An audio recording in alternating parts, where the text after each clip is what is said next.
In this quiet space of Dreamtime Science, we turn down the volume of the universe to hear its subtlest secrets. Let's explore the cosmos at the perfect pace for peaceful contemplation. You know what's fascinating? I've been thinking about how, not too long ago, the way people understood the world around them took this incredible leap forward, right here in Britain. There's something remarkable about how curiosity and careful observation came together to spark what we now call modern science, and I can't wait to share the stories behind those discoveries that quietly changed everything. Your gentle engagement through likes and subscriptions illuminates this quiet corner of knowledge. Let me know in the comments what scientific mysteries you'd love to explore together. First, let's create the perfect space for learning. Cocoon yourself in comfort, release any lingering tension, and let your breath become soft and steady. The night air is thick with the scent of ink and candle wax. Somewhere in the labyrinthine streets of 17th century London, a solitary figure moves through the gloom. His steps are muffled by the fog that seeps between cobblestones, swirling around the ankles of gentlemen and beggars alike. The city, still licking its wounds from plague and fire, pulses with a newborn restlessness, as if something vast and invisible is stirring beneath its skin. In a modest chamber above a bookseller's shop, a young man bends over a battered desk. His hair is wild, his eyes alight with a fever that is not illness, but the gentle madness of discovery. The quill in his hand trembles, charged with the promise of changing the very shape of reality. His name is Isaac Newton, and tonight he will set down lines that will ripple outward through centuries, etching a new order onto the cosmos. But before we peer over Newton's shoulder, let us drift back a little, letting the city's fog and the patter of distant hooves carry us further still to the world that shaped him. This is a world where alchemists still mutter in candle-lit rooms, seeking the philosopher's stone, and where the line between magic and science is blurred and uncertain. In these times, the natural world seems animated by hidden spirits, its workings dictated by forces capricious and unseen. The heavens are an inscrutable canopy, pierced by wandering stars whose paths are written in the cryptic language of astrology. Yet all around the ground is shifting. A new way of seeing is sprouting, fragile as the first green shoots after a frost. It is no coincidence that the great revolutions, political and intellectual, so often spring from soil rendered fertile by turmoil. England in the mid-17th century is a place of upheaval, civil war, regicide, and the slow, uncertain birth of parliamentary government. Old certainties are crumbling. The Church's grip on knowledge is loosening. Printing presses whir and clatter, scattering ideas like pollen on the wind. Coffee houses bloom, humming with argument and speculation, while the Royal Society, newly founded, gathers in smoky back rooms to share observations and quarrel over experiments. In this ferment, it is not simply knowledge that is being born, but a new way of knowing, a method, a discipline, a faith in the power of observation, measurement, and reason.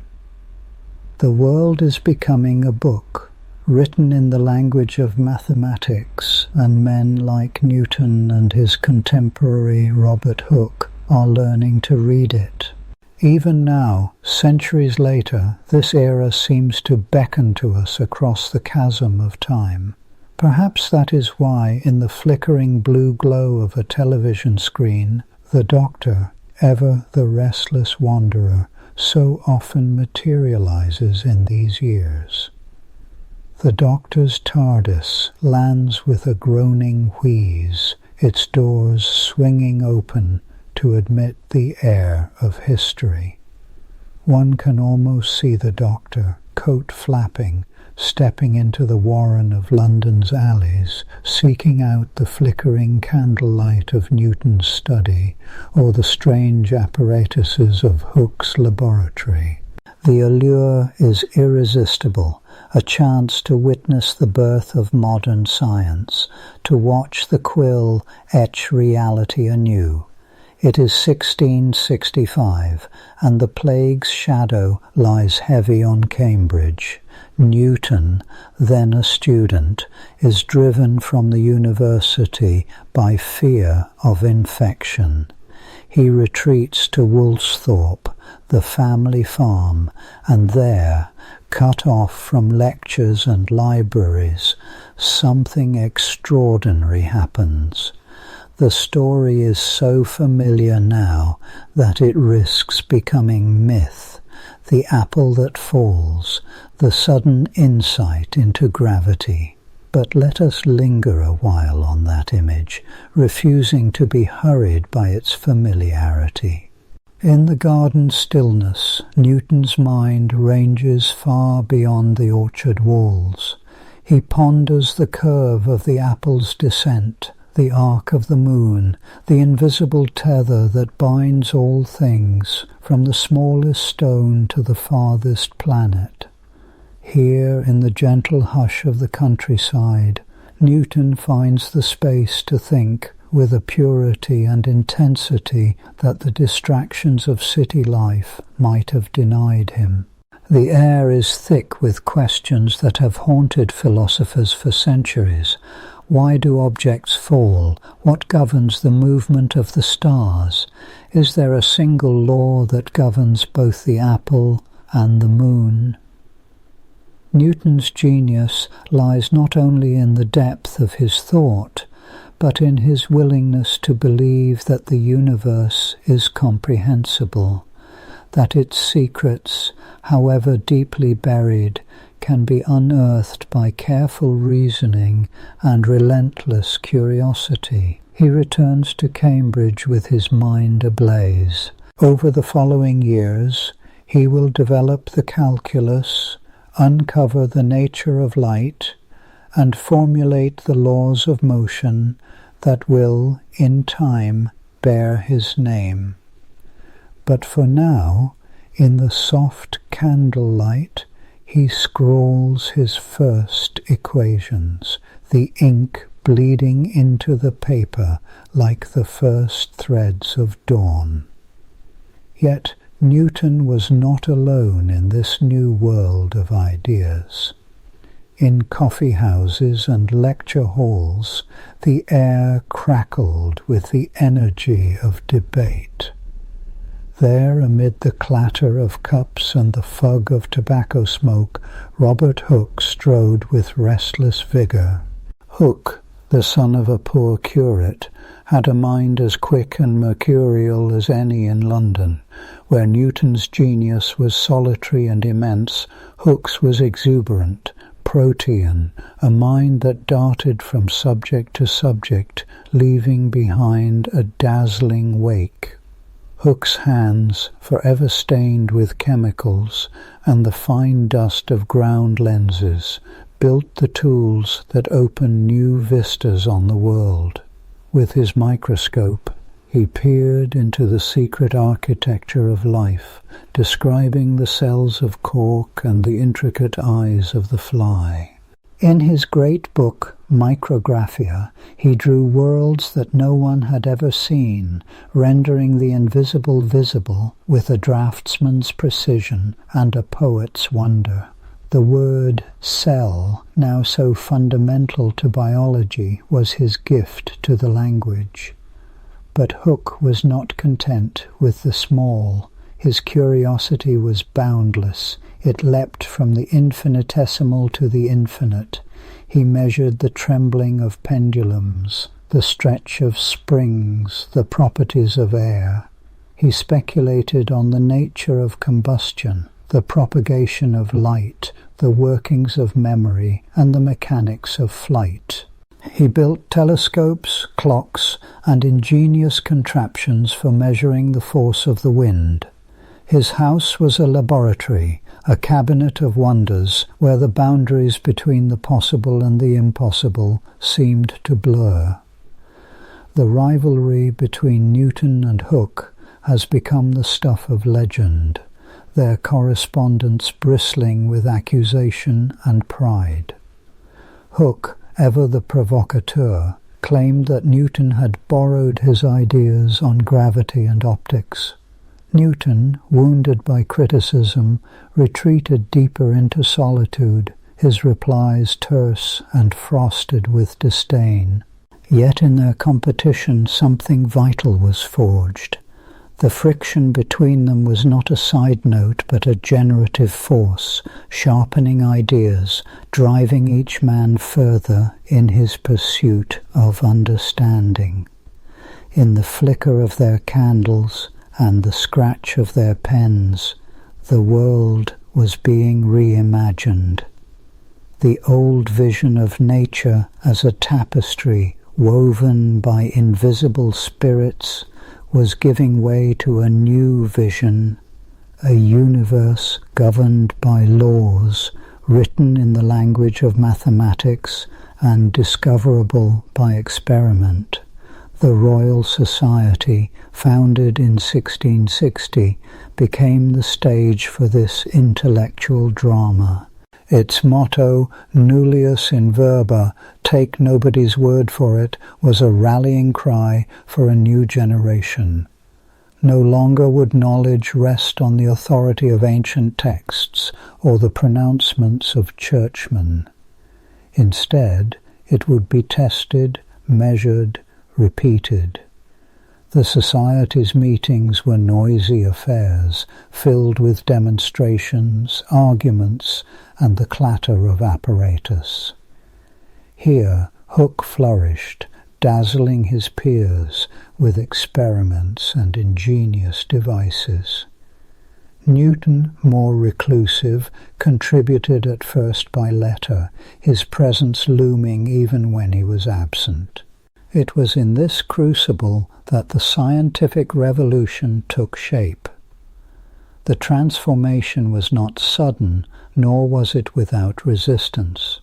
Many clung to the old ways, suspicious of the new natural philosophers with their strange contraptions and foreign mathematics.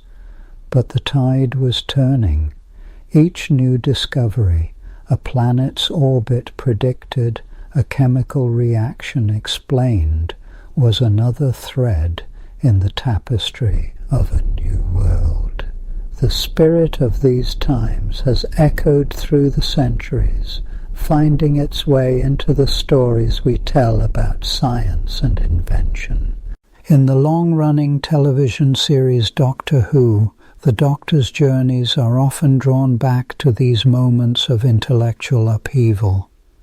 There is a peculiar pleasure in watching the Doctor, with centuries of knowledge at their fingertips, converse with Newton or Hooke, nudging them towards some crucial insight or marvelling at the audacity of their questions.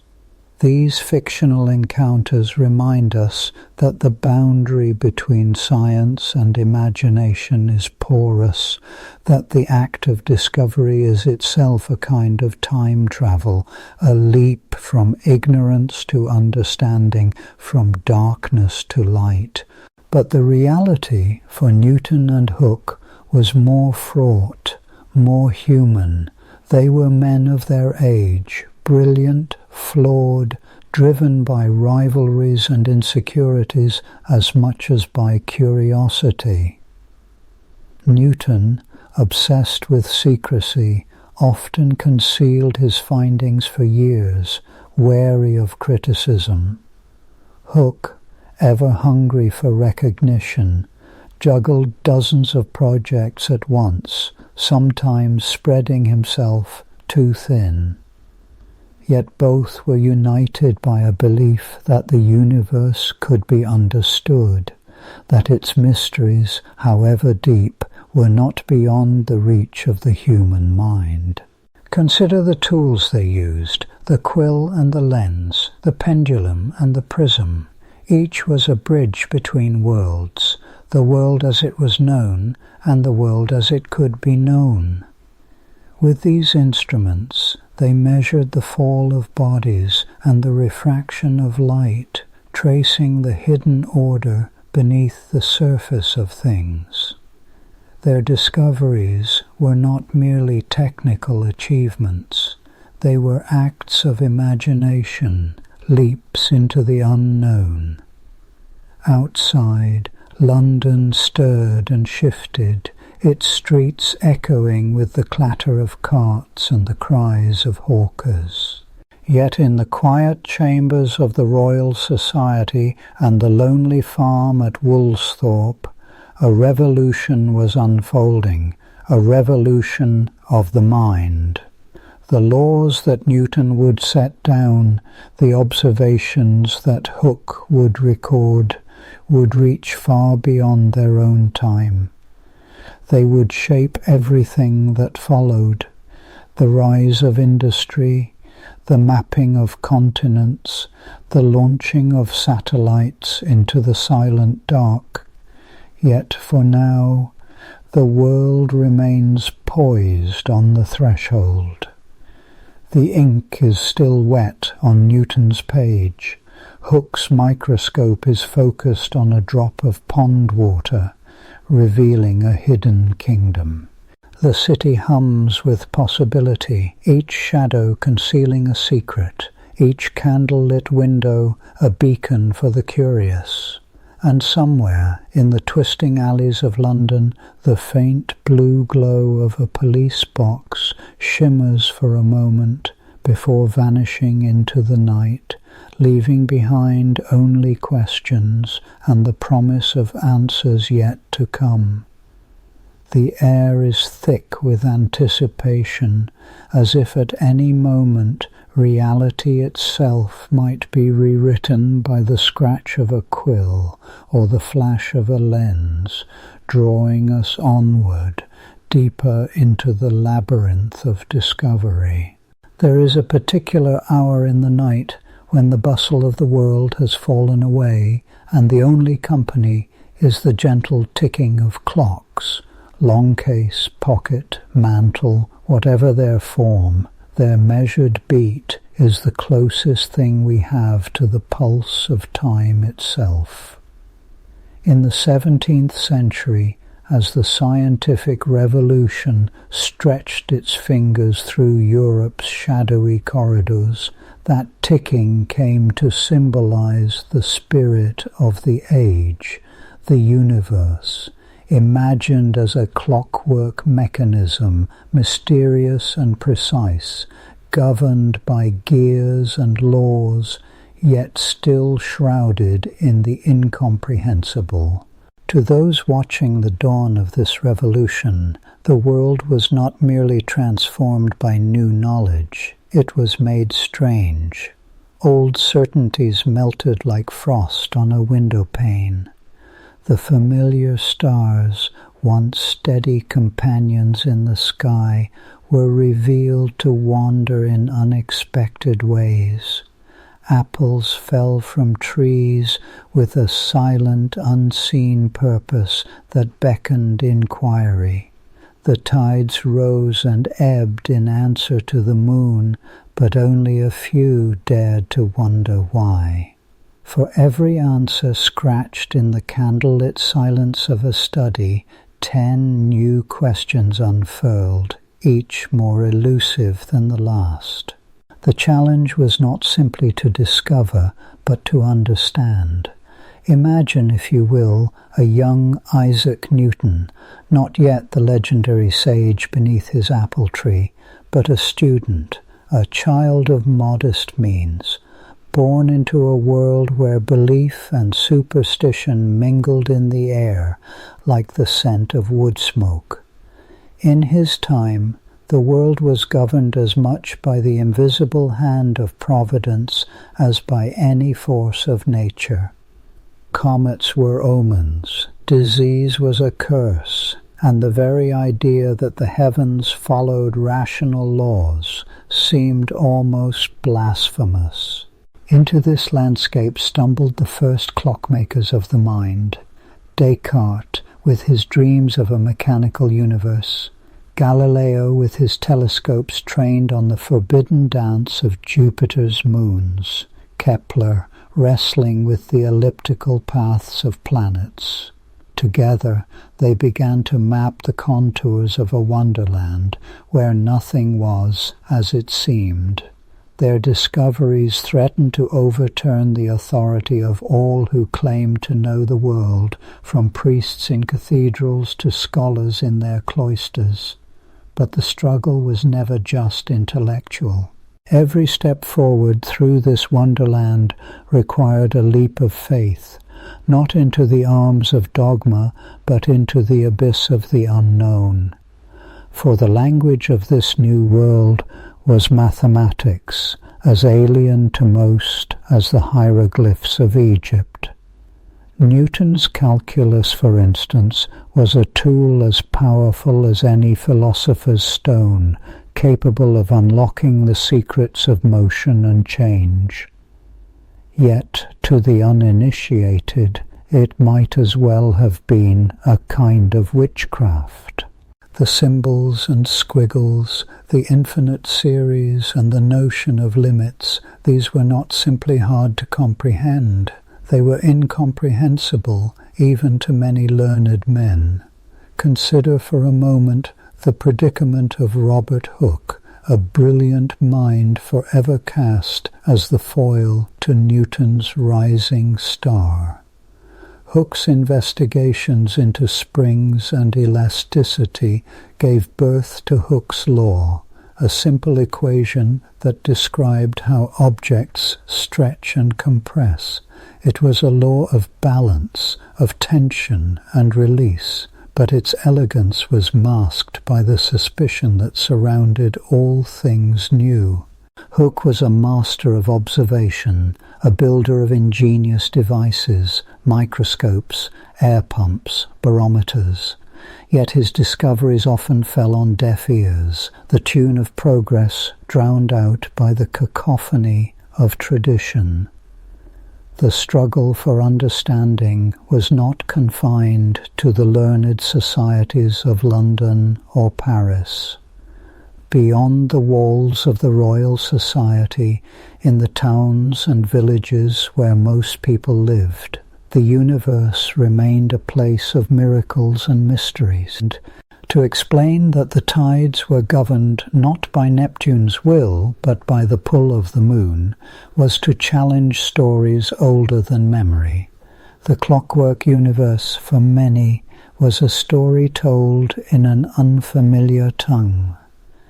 This gulf between discovery and comprehension was nowhere greater than in the realm of the very small and the very distant. The telescope and microscope, those twin engines of wonder, revealed universes within and without, each teeming with structures and patterns that defied the old order. Galileo's drawings of the lunar surface, pocked and mountainous, shattered the notion of celestial perfection. Meanwhile, the animalcules, glimpsed by Antonie van Leeuwenhoek in a drop of pond water, suggested a hidden world in every drop, a revelation as unsettling as any monster from myth. For those who wielded these instruments, the experience was akin to Alice stumbling through the looking-glass. Each discovery seemed to invert the natural order, to render the familiar strange. The moon, instead of a perfect, unblemished orb, was a landscape of scars and valleys. The blood coursing through veins was not a simple river, but a city of bustling cells and unseen currents. The more closely one looked, the more the world unraveled into complexity, a complexity that defied easy explanation. Yet the human mind is stubborn. It prefers simplicity, the comfort of stories that make sense. In the salons and coffee houses of Europe, debates flared over the meaning of these new discoveries. Was the Earth truly just another planet, spinning endlessly through a vast, indifferent void? Was the body merely a machine, its workings governed by levers and pulleys, its soul an afterthought? For every mind opened by the new philosophy, another recoiled in horror at its implications. The incomprehensible clockwork did not yield its secrets easily. The very language of science was in flux, caught between the Latin of the universities and the vernacular of the streets. Scholars quarreled over terminology, over the meanings of words like force, mass, momentum. Newton's Principia Mathematica, dense and forbidding, was written in Latin, its reasoning accessible only to a select few. For those outside this narrow circle, the new science was a kind of priesthood, its rites as mysterious as any ancient ritual. And yet, amidst this confusion, there was a sense of wonder, a sense that the universe was deeper and stranger than anyone had dared to imagine. The laws of motion, the gravitation that bound the planets to the sun, these were not simply facts to be learned, but riddles to be pondered, their meaning unfolding only slowly, like the petals of a night-blooming flower. It is easy, from our vantage point, to marvel at the audacity of those who ventured into this wonderland. But one must remember the cost. To pursue these questions was to risk ridicule, even persecution. Galileo, old and half-blind, was forced to recant his belief in a sun-centered system, his life spared only by the mercy of an inquisitor. Others, less fortunate, found themselves silenced, their books burned, their names consigned to oblivion. The Clockwork universe was not merely a puzzle, it was a battleground, an arena where ideas fought for survival. For every Newton or Galileo, there were countless others whose contributions have been forgotten, whose dreams of understanding flickered and died in the darkness. Their struggles remind us that the path to knowledge is not a straight road, but a labyrinth filled with dead ends and wrong turns. The incomprehensibility of the world is not merely a barrier to be overcome. It is the very substance of discovery, the source of wonder that drives us onward. As the 17th century waned, a new generation of thinkers began to emerge. Men and women raised in the shadow of the revolution, for whom the clockwork metaphor was both inspiration and challenge. The world, they realized, was not a simple machine, but a mechanism of infinite subtlety, its workings ever receding beyond the grasp of human reason. The more they learned, the more they saw how much remained unknown. In the homes of artisans and the halls of universities, debates raged over the nature of light and color, of heat and cold, of life itself. Was light a wave or a particle? Was heat a substance, or merely the jostling of invisible atoms? Each new theory seemed to solve one riddle only to pose another. Newton, for all his genius, could not explain why gravity worked at a distance, or how light could be split into colors by a prism. Leibniz, his great rival, proposed a universe made of monads, indivisible units of existence, each reflecting the whole of creation in miniature. Their quarrel was not simply over facts, but over the meaning of reality itself. For most people, the incomprehensible clockwork remained hidden behind a veil of custom and habit.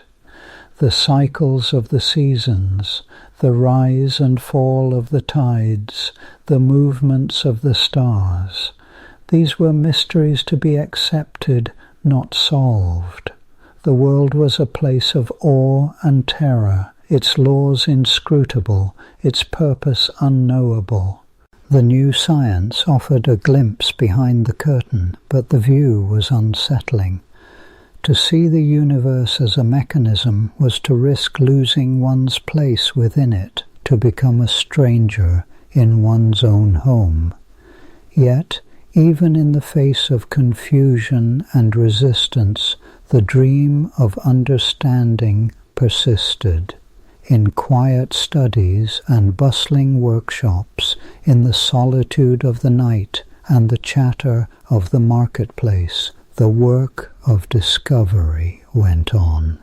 The incomprehensible clockwork ticked and talked, indifferent to the struggles of those who sought to know its secrets.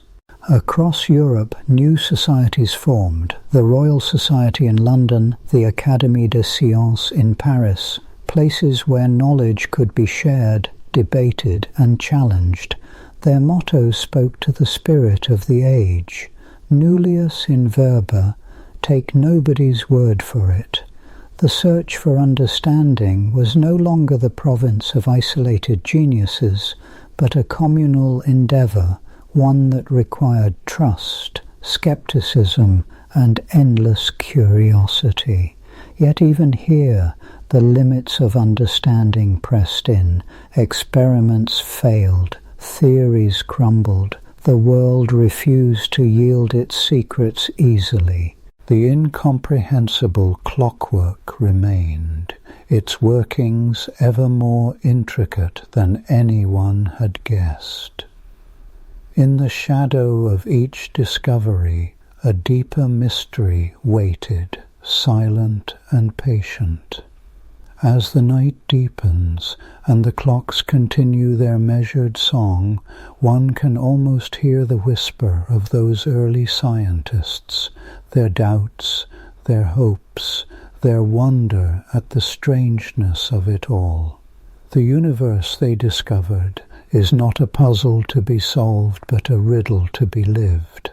The search for understanding is endless, its rewards uncertain, its path winding and steep.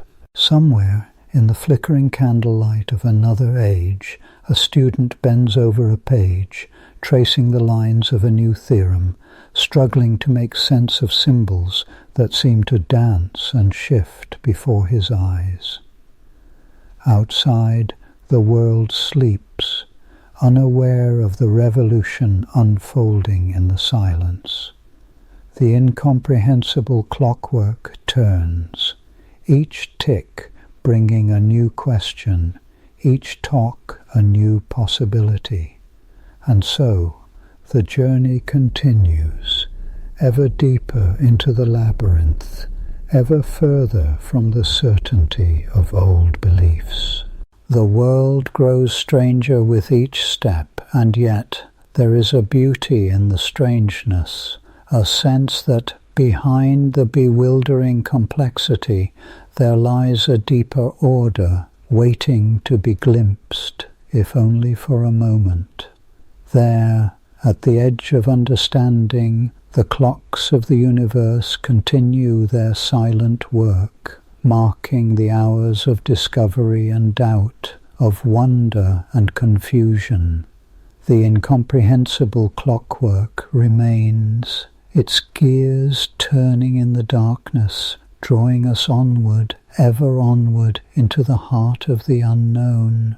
Beyond the ticking, beyond the boundaries of comprehension, another mystery beckons, a realm not only of law and order, but of chaos and chance, where certainty dissolves and new possibilities are born. The journey has only just begun.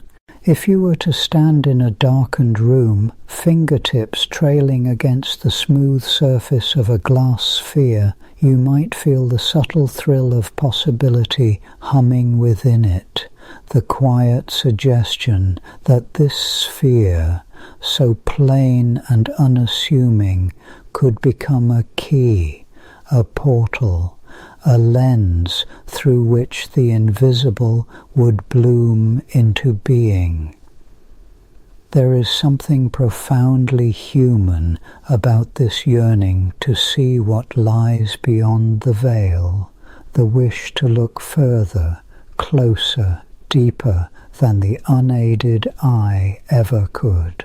It is a restless curiosity that has haunted us for millennia, a hunger that drove us to invent the lens, and with it to unravel some of the greatest secrets of the cosmos and the cell alike. In the flickering candlelight of the 17th century, artisans in Venice and Leiden hunched over their workbenches, coaxing molten glass into perfect globes and cylinders. The air was thick with the tang of hot metal and the spectre of transformation.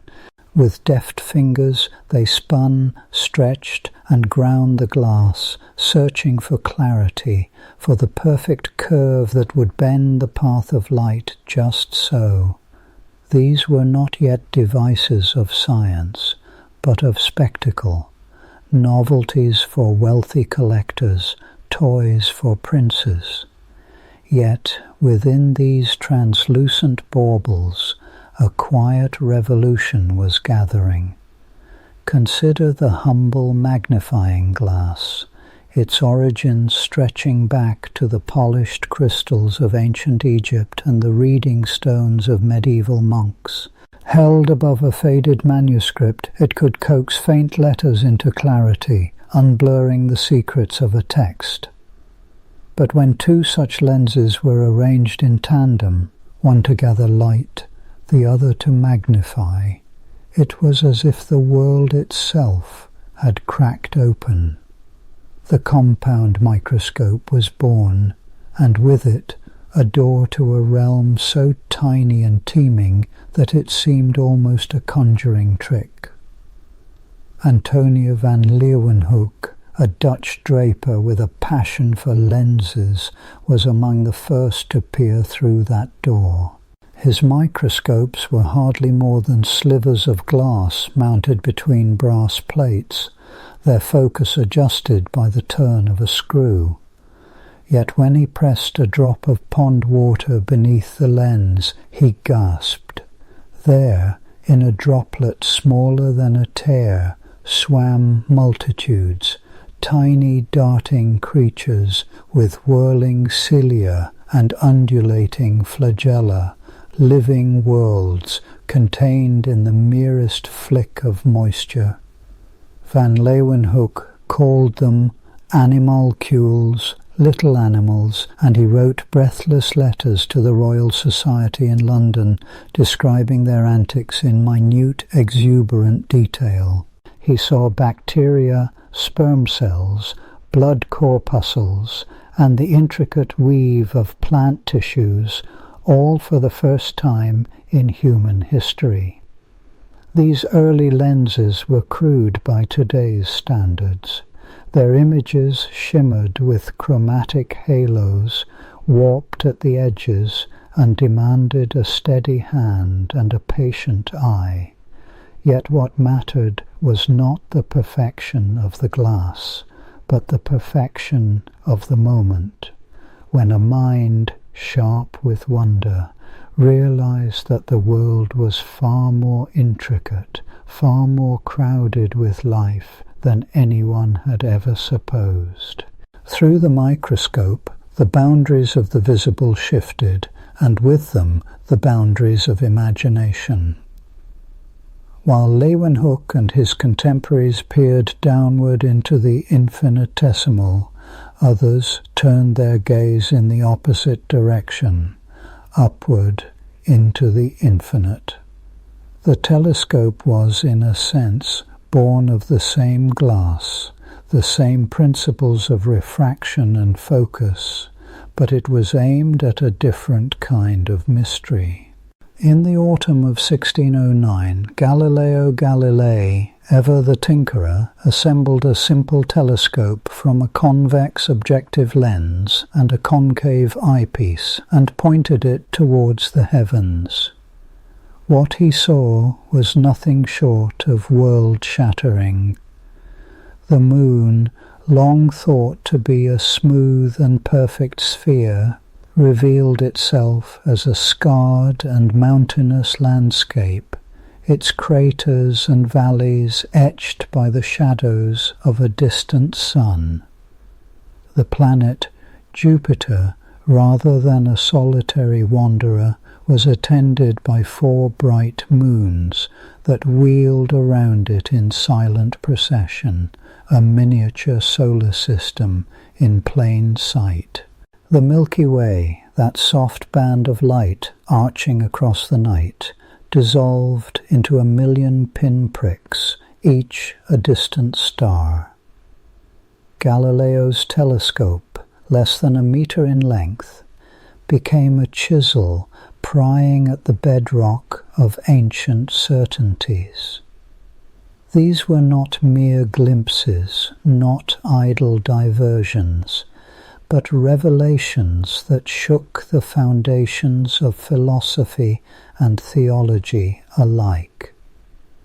The universe, it seemed, was not constructed for our comfort or our comprehension. It was wider, older, and more intricate than any scripture had ever declared. Each new improvement in the telescope's design, additional lenses, finer grinding, larger apertures, pushed the frontier of the visible further outward, until the solar system itself seemed only a local neighborhood in a cosmos of staggering vastness. Yet it was not enough simply to see. The true magic lay in knowing how to look and how to think about what was seen. Here, another tool was quietly taking shape, not of glass or brass, but of reason itself. The scientific method, that most subtle and far-reaching of inventions, emerged like a thread woven through the fabric of these discoveries, binding observation to skepticism, hypothesis to experiment. In dim-lit studies and echoing lecture halls, thinkers like Francis Bacon, Robert Boyle, and René Descartes argued for a new way of approaching the world. Knowledge, they insisted, should not rest on the authority of ancient texts or the weight of tradition, but on the careful accumulation of facts, tested and retested by experiment. Observations must be repeatable, hypotheses falsifiable, conclusions provisional, always open to revision in the light of new evidence. The universe was no longer a mystery to be revered, but a puzzle to be solved, piece by piece, with patience and humility. The laboratory became a theatre of transformation, as evocative in its own way as any magician's stage. There was the click and hiss of glassware, the shimmer of quicksilver, the faint whiff of sulphur. In one corner, Boyle's air pump evacuated a glass vessel until a candle guttered and died, revealing the invisible necessity of air for combustion and life.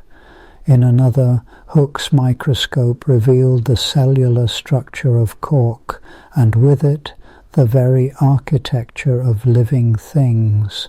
Each experiment was a spell, a ritual for summoning hidden truths. Consider the story of Isaac Newton, sitting in his study with a simple glass prism.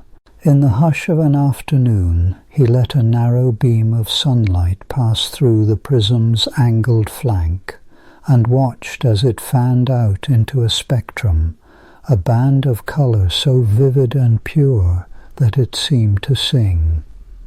Newton understood, with a clarity that startled even himself, that white light was not single and indivisible, but composed of many colours, blended and overlain.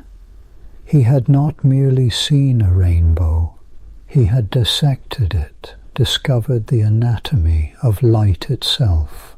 His experiments, careful and methodical, revealed the mathematical regularity underlying the natural world, a harmony that could be captured in the language of calculus and optics.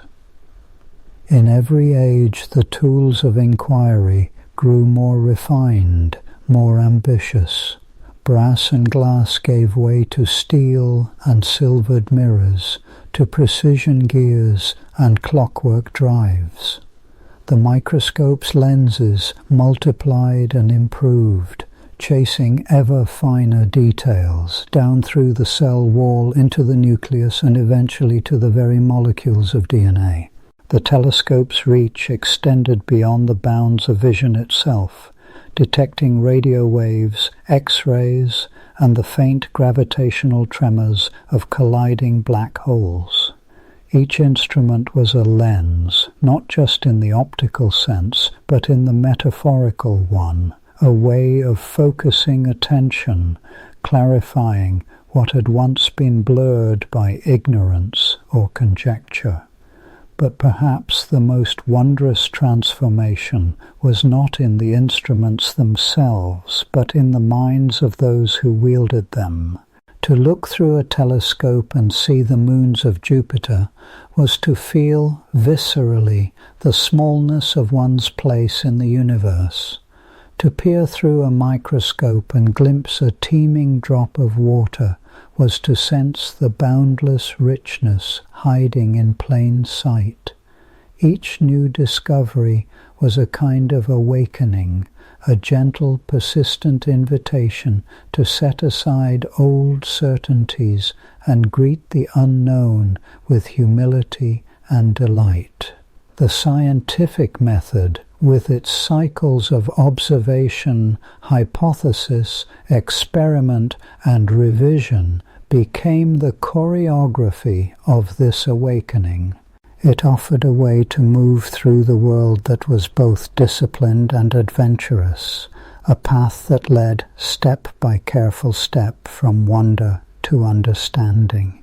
It demanded patience, skepticism, and a willingness to be proven wrong, and yet, within its rigor, there was room for play, for hunches and sudden insights, for the serendipitous joys of the unexpected. In time, the laboratory and the observatory became sacred spaces, alike in their purpose, if not their trappings.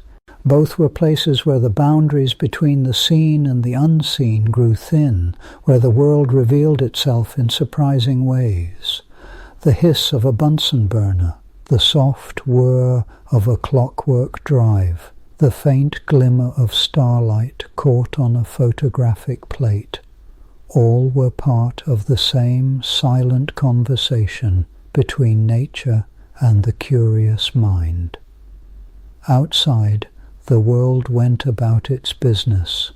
Wars raged, empires rose and fell, fashions changed, and languages drifted.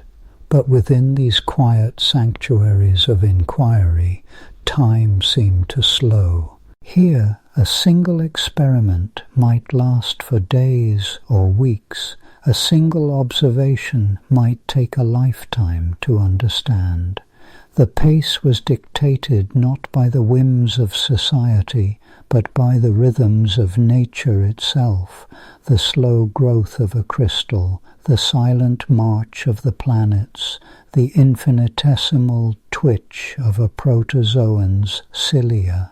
And so the tools and methods of science became the lenses through which we learned to see.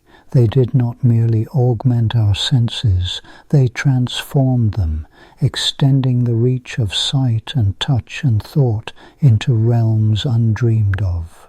Each new device was a kind of magic mirror, reflecting not only the world as it was, but the world as it might be seen, if only we had the courage and the curiosity to look.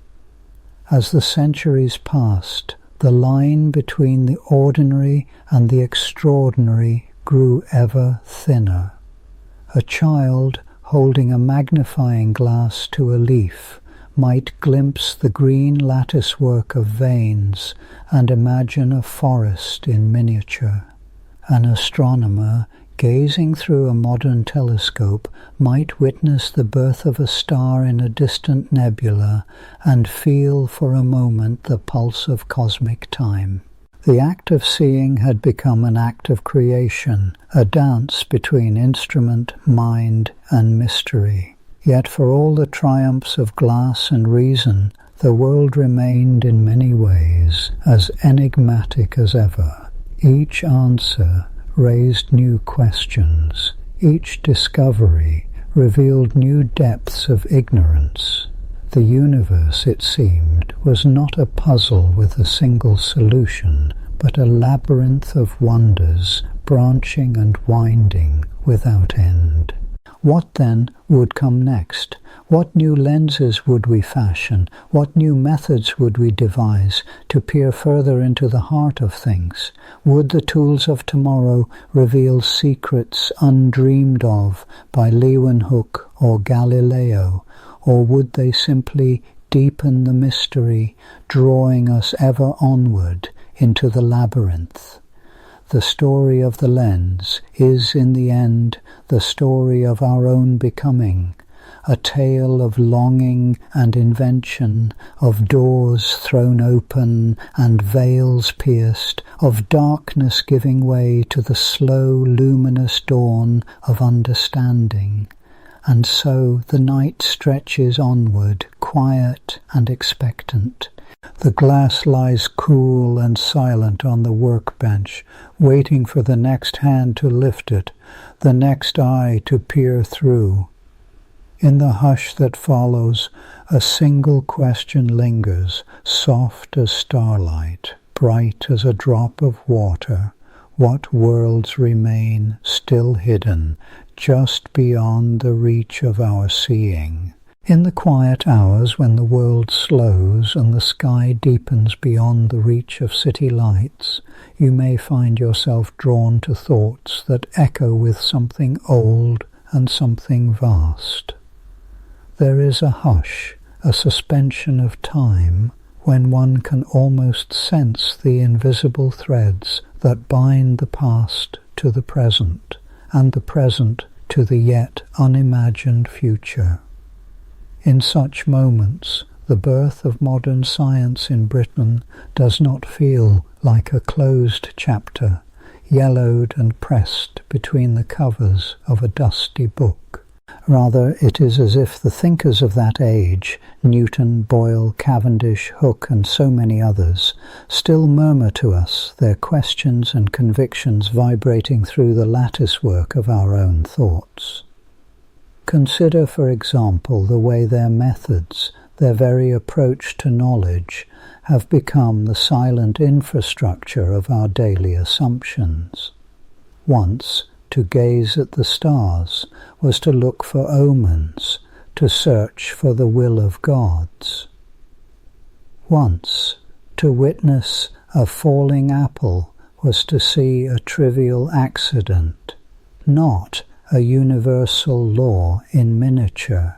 It was not only the facts that changed when science kindled its new flame, but also the very meaning of observation, the trust placed in experiment, the willingness to let the world speak for itself rather than dictating to it the stories we wish to hear.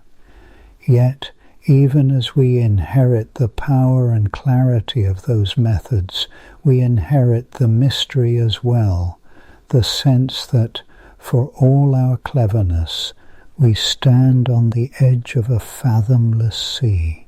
Newton himself, after all his triumphs, confessed that he felt like a boy playing on the shore, finding now and then a smoother pebble or a prettier shell, while the great ocean of truth lay all undiscovered before him.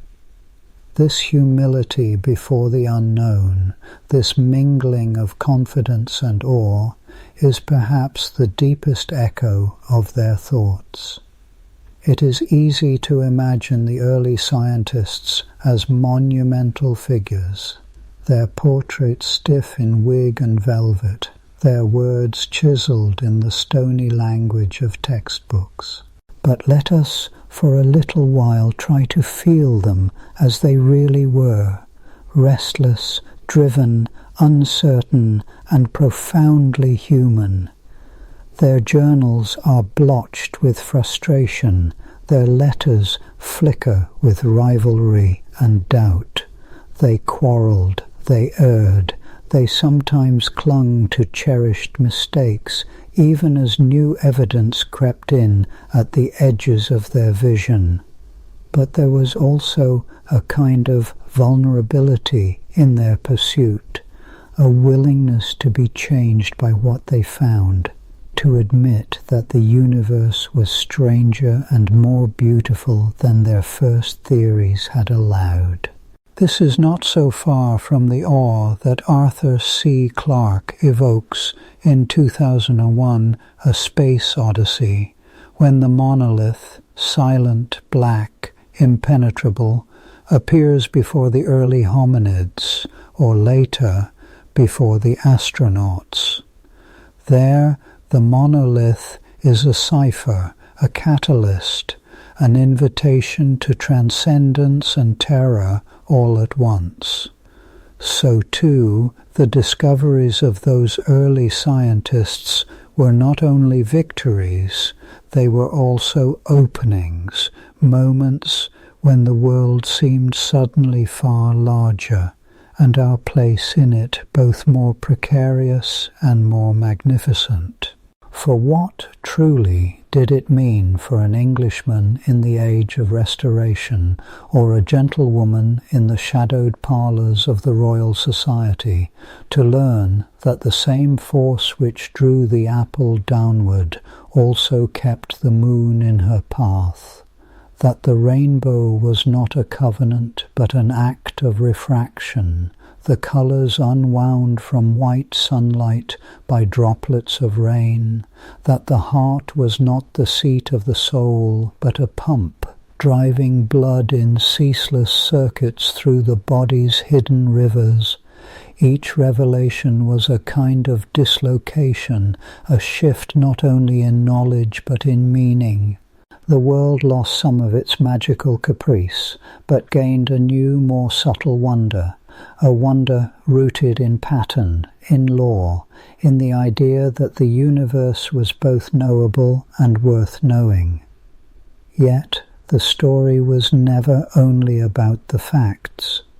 There was always, beneath the surface, a deeper hunger to find our place in the cosmos, to understand not only how things are, but why we are here, and what it is to be conscious, curious, and mortal. The early scientists sensed, as we do, that knowledge is a form of kinship, a way of reaching out across the silence to the stars, to each other, and to the future. They stood at the threshold of a new world, one built not on the authority of tradition, but on the fragile, luminous trust in reason and observation. This was not a simple faith. It was always intertwined with doubt, with the recognition that every answer would raise new questions. In the long, solitary vigils of their experiments, as mercury crept through glass or shadows danced across a dial, they must have felt both exhilaration and loneliness. To know something truly, to see with one's own eyes the curve of a planet or the pulse of a chemical reaction, is to stand apart from the crowd, to inhabit a space of clarity and risk. But it is also an act of communion, for every discovery ripples outward, altering the shared story of what it means to be human. And so the echoes of their thoughts reach us not only in the technologies we wield or the theories we recite, but in the very texture of our inner lives. When we ask, "How do you know?" or "What is the evidence?" we are, in a sense, speaking their language. When we look up at the night sky and feel both infinitesimal and exalted, we are answering the same call that led them to grind lenses, to calibrate clocks, to voyage into the unknown. Even the limits they discovered, the boundaries beyond which reason falters or the senses fail, are part of the inheritance. There is a humility in the scientific worldview, a recognition that certainty is rare and provisional, that even the most elegant theory is only an approximation, a map that can never capture the full territory of reality. This humility is not defeat. It is a kind of reverence, a way of paying homage to the complexity and subtlety of the world. The philosopher-scientists of early modern Britain did not banish wonder from the world, they transformed it. Where once the rainbow was a miracle, now it is a marvel of light and droplet, a fleeting architecture of photons and geometry. To some, this might seem a kind of disenchantment, a loss. Yet, to others, it is a deepening of awe. A realization that the universe is not diminished by being understood, but rather that understanding is itself a form of participation in the mystery. There is a passage in Clarke's 2001 where the astronaut David Bowman passes through the monolith's gateway and is confronted with visions beyond comprehension. The experience is both terrifying and sublime, a shattering of boundaries between the known and the unknown. So too, the journey of science is not a march toward total mastery, but a continual crossing of thresholds, a willingness to be surprised, to be humbled, to find ourselves at the edge of what can be said or imagined. In the centuries since Newton and his contemporaries walked the cloisters of Cambridge or the smoky halls of London, the world has changed almost beyond recognition. Our telescopes now gaze billions of light years into the past. Our microscopes reveal the choreography of molecules and cells. We manipulate the code of life itself and send machines to the icy moons of distant planets. Yet, for all this, the essential questions remain. What is the nature of reality? What is our place within it? What, if anything, gives meaning to our brief, bright flicker of existence? These are not questions that science can answer alone, but neither are they separable from the scientific enterprise. The early thinkers understood, as we must, that knowledge is always entangled with value, with hope, with the longing to belong to something larger than ourselves. When Newton wrote that he could frame no hypotheses about the cause of gravity, he was not closing the door to wonder. He was opening it, admitting that beyond the equations and the measurements, there is always a residue of mystery, a darkness that invites us onward. It is tempting, sometimes, to imagine that the great age of discovery is behind us, that we now inhabit a world thoroughly mapped and measured. But this is an illusion, a trick of perspective. The more we learn, the more the horizon recedes. Each answer breeds a fresh crop of questions. Each solution reveals new puzzles. We are, all of us, still standing on the shore, searching for pebbles and shells, while the ocean murmurs with secrets we can scarcely dream. And yet there is solace in this endlessness. To know that we are part of a lineage, a chain of minds reaching back through centuries, each grappling with the unknown, each passing the torch of curiosity and courage, is to feel less alone. The work of the early scientists was not only to discover facts, but to model a way of being, patient, open-minded, skeptical yet hopeful, willing to risk error for the sake of understanding. Their legacy is not only in the textbooks or the laboratories, but in the quiet moments when we pause to wonder. When a child asks why the sky is blue, or why a stone falls, or what lies beyond the stars, she is, in her own way, participating in the same adventure that began in the candlelit studies and echoing halls of 17th century Britain. It is a journey without end, marked not by final answers but by the deepening of questions, the refinement of wonder. In the end, perhaps, the greatest gift of science is not certainty, but the courage to live with uncertainty, to find beauty in the partial, the provisional, the not yet known. The echoes of their thoughts linger in every hypothesis, every experiment, every midnight conversation about the nature of things. They call us to humility, to imagination, to the joy of discovery and the acceptance of mystery. As we drift towards sleep, let us listen for those echoes and remember that we too are part of this unfolding story, a story in which each generation is both a seeker and a steward, both a questioner and a keeper of the flame. And so, as the night deepens and the stars wheel overhead, there is a sense, almost, of communion, a silent fellowship with all those who have ever wondered, ever doubted, ever dreamed. The universe remains vast and our knowledge small.